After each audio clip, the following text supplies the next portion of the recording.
My wife was unfaithful, our relationship was getting worse daily, and when she suggested we take a break, I instantly knew it would end in divorce. The days following my clash with Grace passed in a haze. We continued cohabitating, putting on a facade for our children's sake. However, such pretense only deepened the wounds, failing to shield us from our crumbling reality. Mornings were mechanical, preparing breakfast for Jackson and Abigail, readying them for school, while evenings were spent masquerading as the content couple we once were. Yet, each interaction was tinged with a sharp bitterness. I was painfully aware of her ongoing affair with David, and she knew that I knew. This suffocating tension loomed large, yet neither of us dared to initiate a separation. I plunged into work, hoping to distract myself with projects that should have diverted my thoughts from the turmoil at home. But the effort was futile. The sting of her betrayal was relentless, eroding my spirit. Memories of our early days, once cherished, now turned into sources of agony. As our shared dreams disintegrated, I felt utterly helpless. Amid this chaos, there was Anna. Her consistent presence became a solace in the storm. What started as a platonic bond was gradually morphing, blurring lines we had never intended to cross. As I opened up about my marital woes and she shared tales of her own past heartbreak, our connection deepened. She resonated with my plight in ways others couldn't. After a particularly harsh confrontation with Grace one evening, I found myself reaching out to Anna. Desperate for a compassionate ear, I texted her to meet for coffee. We chose a quaint cafe on the town's periphery, a spot where anonymity was assured, allowing me to shed my burdens if only for a moment. When I arrived, Anna was already there, seated at a small table by the window. Her gaze swept the street outside, reflecting a sense of anticipation. I took the seat across from her, immediately enveloped by the familiar solace of her company. Initially, we exchanged no words. She simply studied me, her eyes brimming with understanding. "Rough night?" Anna's voice was gentle, laden with concern. "You could say that," I replied, my hands raking through my hair in visible agitation. "I don't know how much more I can handle, Anna. It's like she's become a stranger, and even worse, I'm losing sight of who I am." Anna extended her hand across the table, placing it reassuringly on mine. "I understand, Ben. Really, I do. But you can't let her consume you this way." Her words resonated deeply. Grace's actions were slowly dismantling me, and for what?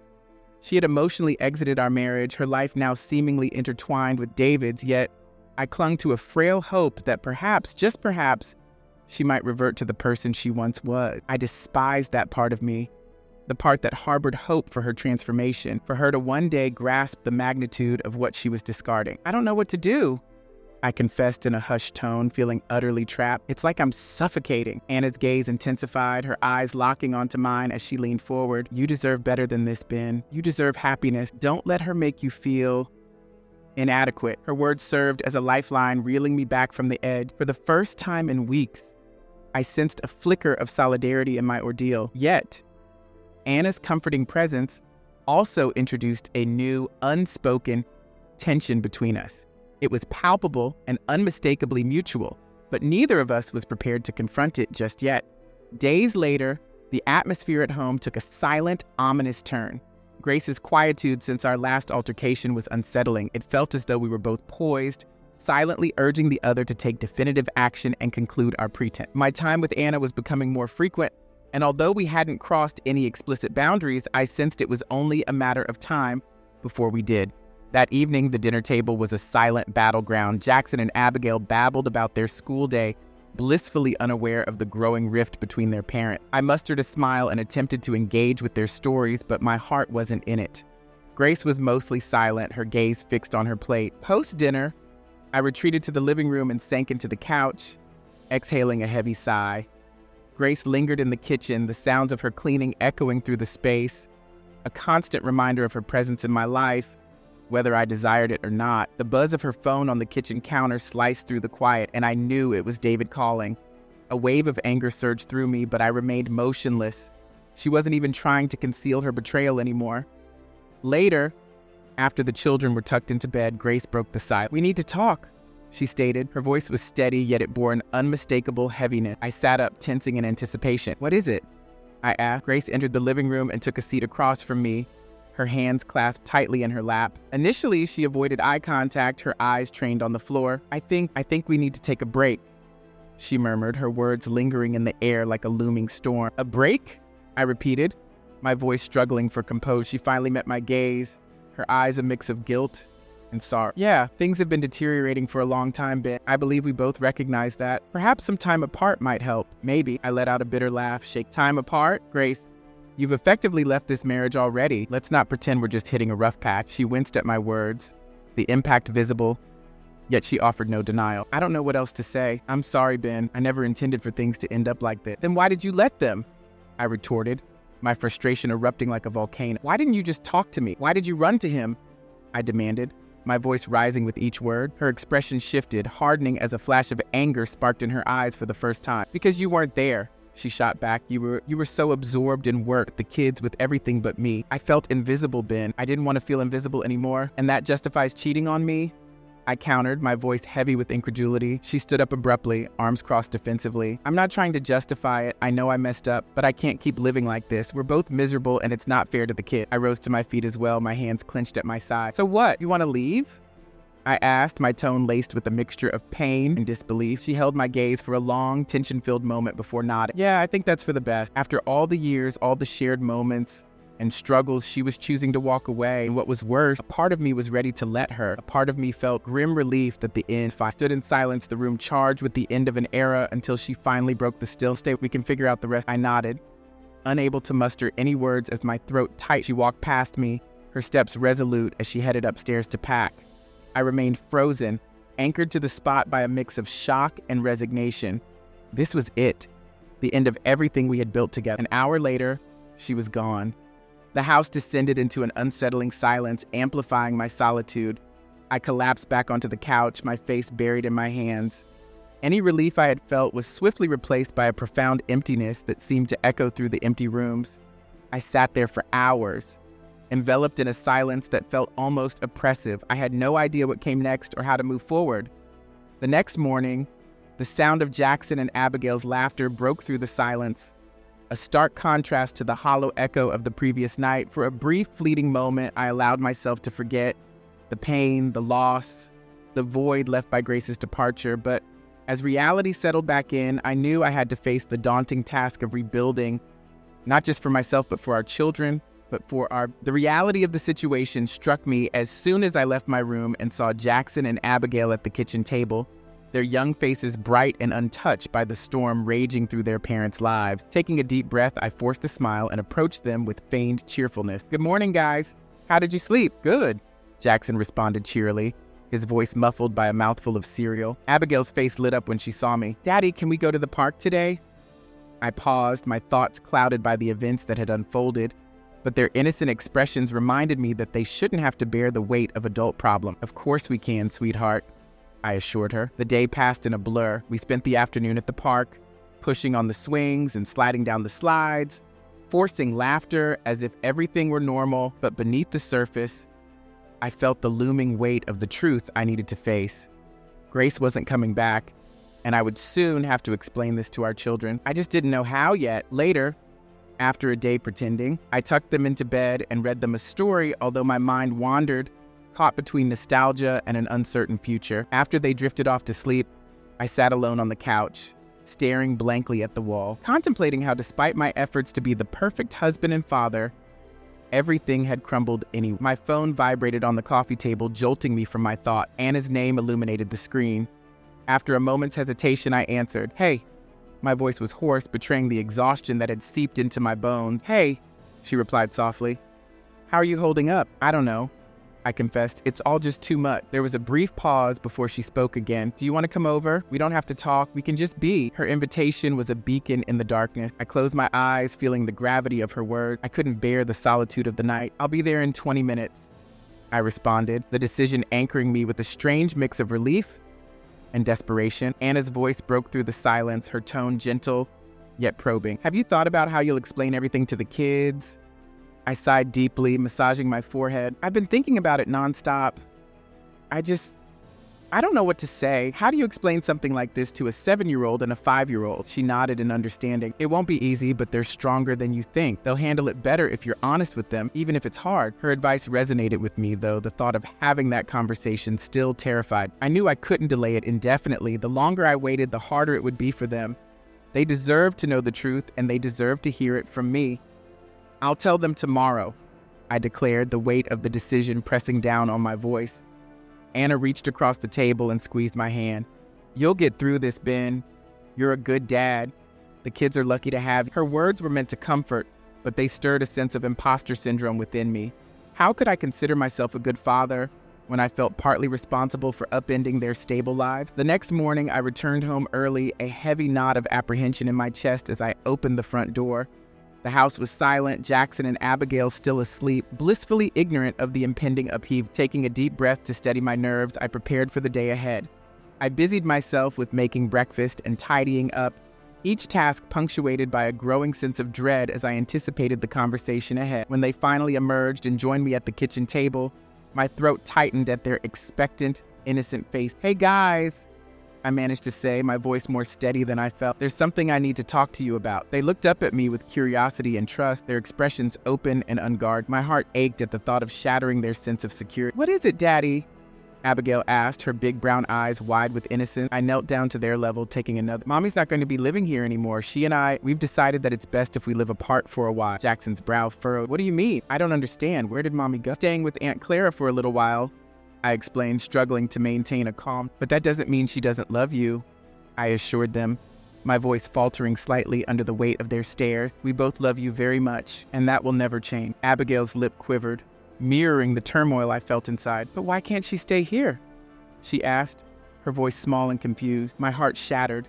How could I possibly explain the complexities of adult failings to such innocent minds? How could I make them understand that their mother and I couldn't mend the rift between us? They were too young to comprehend the adult emotions and betrayals that had driven Grace and me apart. Sometimes grown-ups have problems that are hard to fix, I explained, trying to keep my voice even. But remember, this isn't about you. This is about Mommy and me. We're still your parents, and we'll always be here for you. Jackson stared at his cereal, his young face contorted in confusion. Abigail seemed on the brink of tears. I reached out to embrace them, to offer some comfort, but they pulled back, retreating into their own small, wounded worlds. I felt a profound helplessness wash over me. I had braced myself for a difficult conversation, yet I hadn't anticipated the deep pain it would inflict. They said little after that, finishing their breakfast in a heavy silence.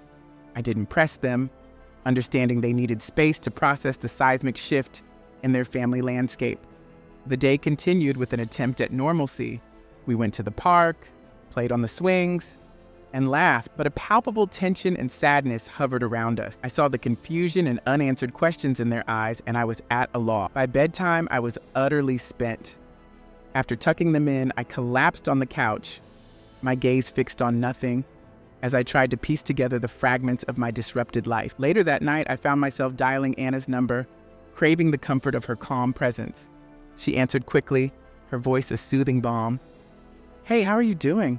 She asked gently. I told them, I replied, the words heavy with emotion. I told Jackson and Abigail about Grace. How did they take it? Her concern was palpable through the phone. Not well, I confessed. I don't think they really understand what's happening, and I'm at a loss about how to make it clearer. There was a pause, a moment of shared reflection before Anna responded. It's going to take time, Ben. They need time to adjust, but you did the right thing by being honest with them. Her assurance was a small comfort, but in the solitude of my unraveling world, it was a lifeline I clung to. Anna's words were meant to reassure, but the guilt continued to weigh me down heavily. I don't feel like I did the right thing. I feel like I'm failing them, I admitted, my voice tinged with defeat. You're not failing them, Anna insisted with conviction. I remained silent, unsure if I could believe her. In the subsequent weeks, Grace and I started disentangling our lives. She moved in with her sister, and our conversations were limited to discussions about the kids. Initially, the physical and emotional distance felt like a reprieve, but it did little to alleviate the underlying pain. Every glance at Jackson and Abigail reminded me of the profound impact our separation had on them. Grace's weekend visits were focused solely on the children. Our exchanges were short and tense, confined to logistical arrangements. There was no benefit in rehashing the failings of our relationship. We were both painfully aware of where things stood.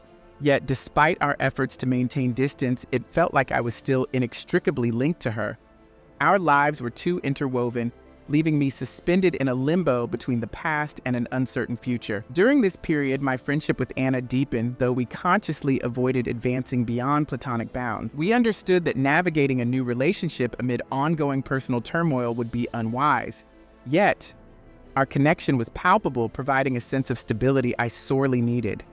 We spent countless hours together, discussing life, love, mistakes, and regret. Anna was my anchor, the one person who truly grasped my struggles in a way no one else could. However, I recognized that we couldn't indefinitely avoid the reality of our growing feeling. One evening, as we sat on her back porch watching the sunset, Anna broached the topic we had both been sidestepping. "So what happens next?" she asked, her voice laced with hesitation. I didn't respond immediately, uncertain of the answer. My feelings for her had deepened more than I was willing to admit, but my life was still in disarray, and I was hesitant to pull her into the chaos. She deserved far more than that. "I don't know," I confessed, the honesty in my voice stark. "I'm still trying to figure everything out." Anna nodded, her eyes fixed on the dwindling light of the day. "I get that.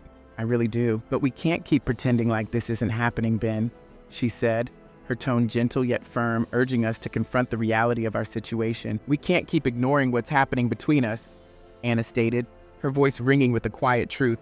I knew she was right, but acknowledging it didn't make the conversation any easier. "I don't want to hurt you," I murmured, the words barely leaving my lip, "and I don't want to complicate things further." Anna turned to face me, her expression earnest and contemplative. "Life is complicated, Ben. It's always going to be, but that shouldn't stop us from embracing our feelings." Her words lingered in the still evening air, a profound silence enveloping us as we both contemplated the weight of her statement. The undeniable pull of her presence and the journey we had shared seemed to converge, pushing me towards a truth I had been avoiding. After a long pause, I admitted softly, "I care about you, Anna. I'm unsure about the future, but I can't bear the thought of losing." Her smile was gentle, reassuring as she reached out to clasp my hand. "You're not going to lose me, Ben. We'll figure this out together." That simple gesture seemed to lift the heaviness I had been carrying, offering a glimmer of hope. For the first time in what felt like forever, I sensed a possible path forward, a notion that perhaps things could mend, not just break. In the following days, I focused on piecing my life back together, especially for Jackson and Abigail. I strived to ensure they felt secure and loved, despite the upheaval surrounding us. It was daunting, and some days I felt overwhelmed, but I persisted, driven by the need to be strong for them, even on days when I felt anything but.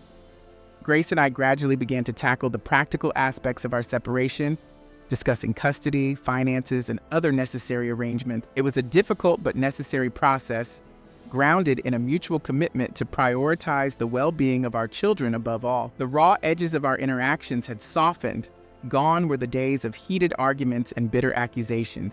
Now it was about healing and moving forward. Meanwhile, my relationship with Anna continued to grow. We took things slowly, mindful of the complexities of my situation, but our bond was undeniable. She had become a vital part of my life, a steady presence amidst the turmoil. Several months after Grace and I officially parted ways, Anna and I found ourselves sharing a quiet evening in my living room. The kids were asleep upstairs, and in that rare moment of tranquility, it felt like everything might eventually align. "You know," Anna's voice was gentle, breaking the silence, "I've been thinking about what you said, about not wanting to hurt me." I met her gaze, uncertain of the direction this conversation was taking. "Yeah?" I replied, my voice tentative. She smiled, her face softening as she leaned in closer. "You're not going to hurt me, Ben. I understand the situation, and I'm here because that's my choice. We'll take it slow, figure things out step by step. I'm not going anywhere." Her assurance brought a warmth that radiated through, a feeling of hope that had been absent for too long. For the first time since my life had begun to unravel, it felt like maybe, just maybe, things were starting to piece back together. "I don't know what I did to deserve someone like you," I said, overwhelmed with gratitude. She chuckled softly, shaking her head. "You don't need to deserve me, Ben. We're in this together." For the first time in ages, I truly believed life didn't instantly get easier. There were still challenging days ahead, times when the burden of past and present weighed heavily on me. But having Anna by my side, with the consistent presence of Jackson and Abigail, I felt fortified to move forward. The shadow that Grace had cast over my life began to dissipate, and the bitterness that once overwhelmed me gradually ebbed away. I was no longer consumed by anger or regret. Instead, I focused on the here and now, on rebuilding and being the father my children needed. As for the future, its uncertainty no longer terrified me. Freed from the shackles of my past grievances, I was ready to embrace whatever lay ahead. With Anna's support and my children guiding me, time moved on and life settled into a new rhythm. The tumult of the separation had lessened, and while not everything was perfect, I was learning to navigate this altered reality. Grace and I developed a cooperative co-parenting arrangement devoid of past animosities, centered solely on the well-being of Jackson and Abigail. It wasn't the family life I had once envisioned, but it was functioning, and the children were gradually adapting. They had questions, naturally, about why things couldn't return to how they were. These questions were never easy to address, but I strived to be as honest as possible while preserving their innocence, reassuring them that despite the changes, their world remained secure.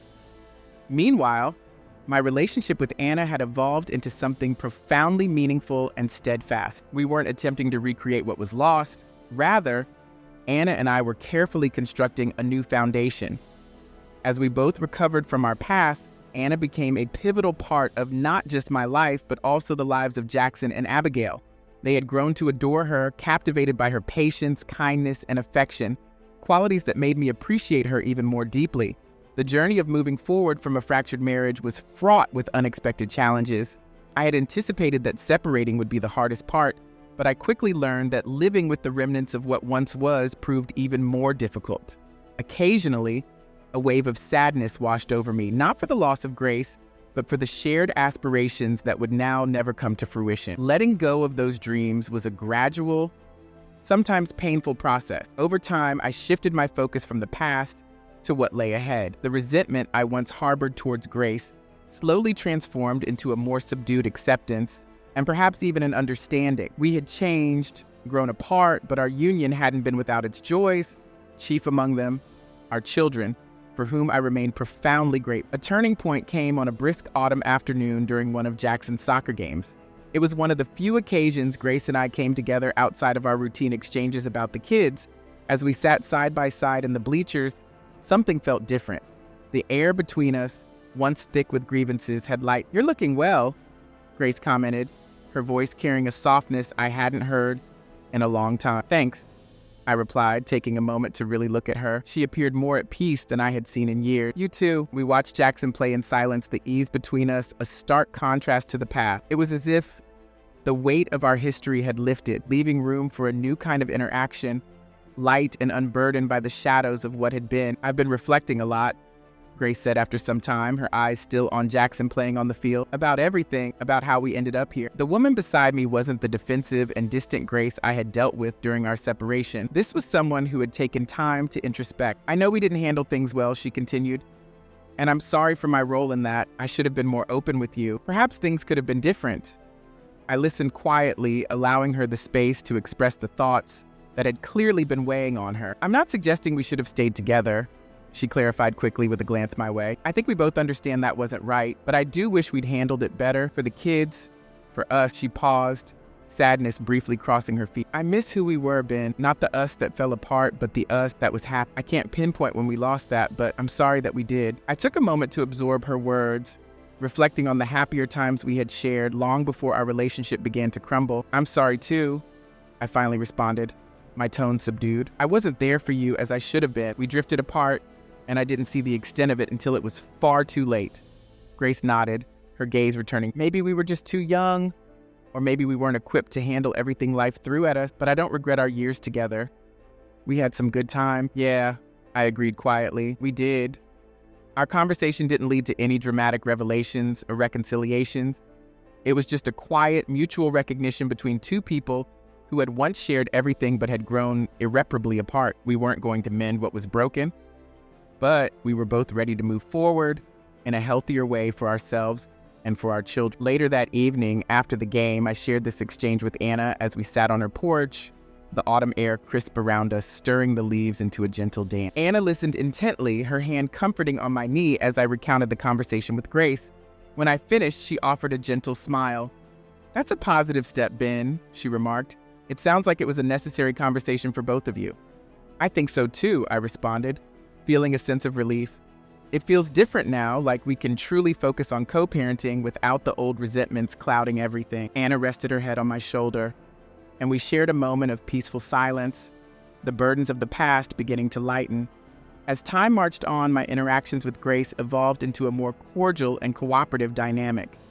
We established a routine that worked well, managing the kids' schedules, dividing holidays, and attending school events together without any underlying tension. It wasn't flawless, but it was more functional and harmonious than I could have anticipated. The children were adapting in their own ways, Abigail had initially found the separation challenging, frequently asking when mommy would return. However, as the months passed, she began to understand the new family structure. Jackson, older and more perceptive, processed the change quietly and with maturity. He rarely spoke about it, but occasionally he would come to me with a question that showed he was trying to make sense of it all. One afternoon after school, Jackson approached me while I was tending to the garden. He watched me for a moment before posing the question I had been dreading. "Dad, are you and Mommy ever going to get back together?" His question struck me deeply, and I paused, wiping the sweat from my brow. Kneeling down to his level, I met his gaze with sincerity. "No, Jackson, we're not," I replied. He looked puzzled, the crease in his brow deepening. "But why? You were happy before, right?" "Yes, we were happy for a while," I acknowledged slowly. "But sometimes things change. Even though two people care about each other, staying together isn't always the right choice. But remember, both Mom and I love you and Abigail very much. That will never change." He nodded, processing the information with a maturity beyond his years, though the sadness in his eyes was unmistakable. Explaining such complexities to a 7-year-old was never going to be easy. Explaining to Jackson that sometimes love alone isn't enough was difficult, but I reassured him we're still a family, just a different kind of family. He was silent for a moment, then wrapped his arms around me in a tight hug. Holding him, I felt a pang of sadness, but also a sense of relief. He was beginning to understand and find some closure. Meanwhile, my relationship with Anna continued to deepen. We were taking things at a measured pace, but it was becoming increasingly clear that what we shared was more than a mere comfort during tough times. It was genuine and something we both were committed to building upon. She had also become a significant presence in the kids' lives. They adored her, and her natural rapport with them only deepened my appreciation for her. She wasn't just filling the space left by Grace.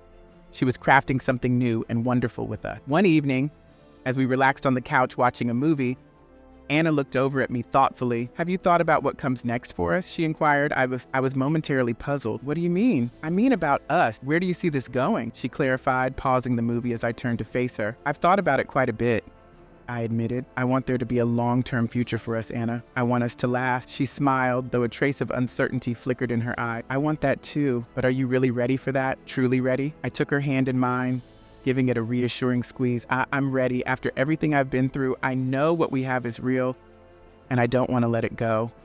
Her smile broadened, and she leaned in, her lips meeting mine in a gentle kiss. "Good," she murmured, "because I'm all in, Ben. I'm all in." With that, the future didn't seem as daunting. For the first time in a long while, I felt genuinely excited about what lay ahead.